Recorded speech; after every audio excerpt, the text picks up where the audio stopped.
जय जगन्नाथ सांग मैंने तो ये कृषक फार्म रजिस्ट्रेशन स्टार्ट हो जाइए कृषक फार्म रजिस्ट्रेशन करें जो मान ना निज ना पट्टा अच्छी से माने निकटस्थ जनसेवा केंद्र हो कि जेकोसी ऑनलाइन जाकरी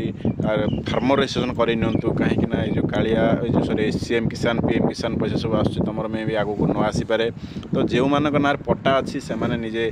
ऑनलाइन जाकरी से फार्म रजिस्ट्रेशन करातु तो जो मान ना पट्टा ना धर पुओ पाँच बापा ना पट्टा अच्छे बापा मृत अच्छा भी से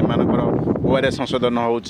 तुम निकटस्थ आरआई ऑफिस तहसिल ऑफिस जाकरी ओआरएस संशोधन जो मृत व्यक्ति ना पट्टा अच्छी उत्तराधिकारी जी अच्छा ना को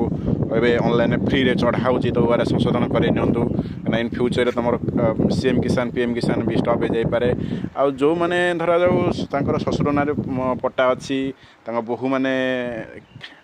सीएम पीएम किसान पाँच पुओ मैंने सीएम पीएम किसान पाँच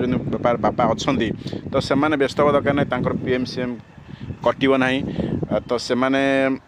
जो आमर सीएम किसान पीएम किसान रजिस्ट्रेशन बेले आम फार्मर आईटा गोटे खोजुची तो गवर्नमेंट खोजी से फार्मर आईडी तो से ससुर ना ऑनलाइन जो निज ना जो पट्टा अच्छे रजिस्ट्रेशन करूँ से फार्मर आईडी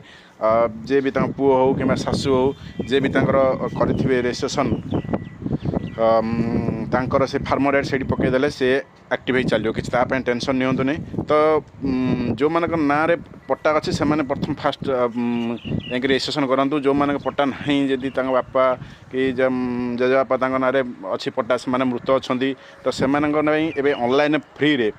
आमर एंट्री हो आरआई ऑफिस रे फ्री रे हो तो निज ना को संशोधन कराऊँ तो उत्तराधिकारी जी अच्छा से पट्टारे जी अच्छा उत्तराधिकारी तो ना को अणा तो सही आप